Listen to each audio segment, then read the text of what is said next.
Playing a Doctor Who monster is not as easy as it might appear. Take your average run-of-the-mill Cybermen, for example. First of all, the dressing conditions are rather primitive, and the costume is not for those who might be prone to claustrophobia. While there are casting opportunities from time to time, don't expect to see many vacancies for speaking parts. These three gentlemen have a lock on the job, particularly David Banks, the cyber leader. Yeah, I think it's very important. It's very important to me as an actor, because, you know, these two are friends now. That guy you can see over there is the cyber lieutenant from the first two that I was in.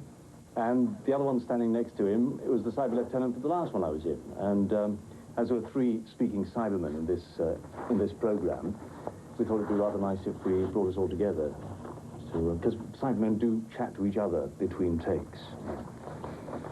Does it tend to be helpful if you're working with other actors who've been Cybermen before? Yeah. In terms of the physicality of moving in these suits and interacting with one another? Yeah, it's a great help, actually. I mean, it's serious. It means that there's a certain way of walking, a certain understanding of what being cybernetic means. And to convey that, if you're wearing masks, is quite difficult. So it's better that you've got people who've done it before. And there's a kind of rapport as well. So, Doctor, a new appearance. Otherwise, our anticipation of your presence has proved entirely accurate. Cybermen who speak also need to rehearse. Being cyber without a costume isn't easy, and it does take a wild imagination to convert a coat hanger into a laser gun. But these guys clearly take their job seriously. Because the whole point about the Cybermen, of course, is that human beings have been replaced by mechanical parts. But you still have the nerve ends, and you still have the sort of reactions of human beings. So it's it's a mixture of human and mechanical, if you like. And you just sort of symbiotically react to each other, you know. It's a physical thing. It's a physical thing. Each knows when the other's about to attack or pounce, or the other's going to retreat. It's that kind of thing. And you just feel it from each other. You just take it from each other. To get into the spirit of playing a Cyberman, is it feasible for a newcomer to do it, or does it take time? Once you get inside that suit, you become a Cyberman. There's no doubt about it. You know, you are completely cut off. I mean, it must be like being an astronaut, that kind of thing, where you have to rely totally on the control, the radio control inside the helmet. Unlike most actors, where you're getting reactions straight backwards and forwards to each other, as a Cyberman, you have to rely totally on your radio mic inside, so it's completely at one remove. It's a very strange feeling. It's quite unlike any other kind of acting you've ever done, you know. Putting on the suit gives you that added character to feel the part. Yet at the same time, it's 500 degrees in there, and there's definite drawbacks to being in the suit. Right. How do those two conflicting forces resolve themselves? Well, they resolve themselves. It's the cheapest way of losing weight I've ever done, if you need to. It's very hard to keep cool in there. I mean, I'm very glad the designer this time has designed these fabulous new costumes, this totally new look for the Cybermen. And they'll be much easier to move in. Then the last time we did it in the middle of a heat wave, and I think it's going to be a heat wave again, you know. It's like a sauna, mobile sauna, that's what it is. So, Doctor, a new appearance. Otherwise, our anticipation of your presence.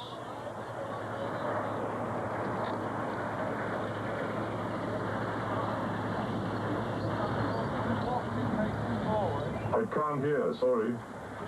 What's he saying? Yeah, I thought that's right. That's right. Okay, good.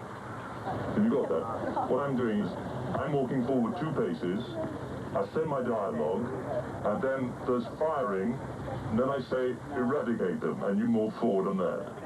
Okay? Action! So, Doctor, a new appearance. Otherwise, our anticipation of your presence has proved entirely accurate. Eradicate them. The last time we spoke, we were sort of in the changing room, and you were getting into your togs for the first time. I remember. There have been a couple, good mind, a couple of things have changed since then. You were talking about the blacking out of the teeth and all of the makeup, and now you just kind of have this silver muzzle.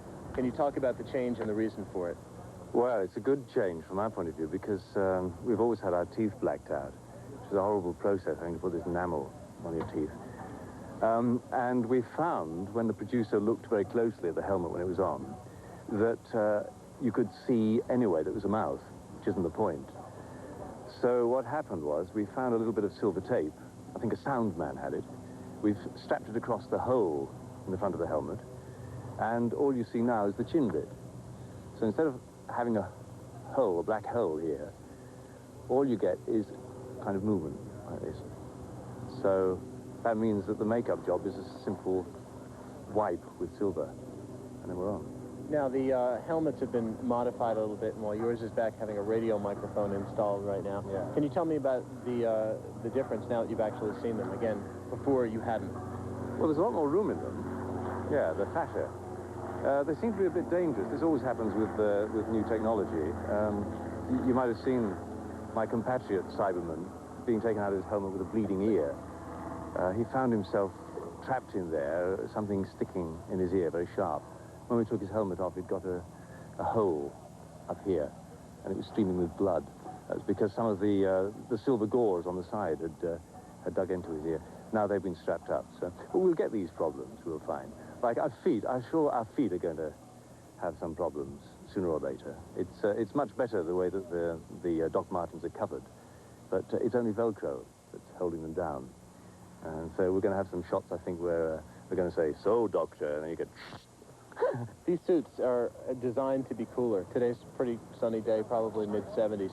You've been out on these kinds of locations before. How do you feel today compared to the old suits? Yes, it can be hot, and if we're standing in the sun, we can melt in the costume. The thing is, Cybermen have got to keep in the shade, I think.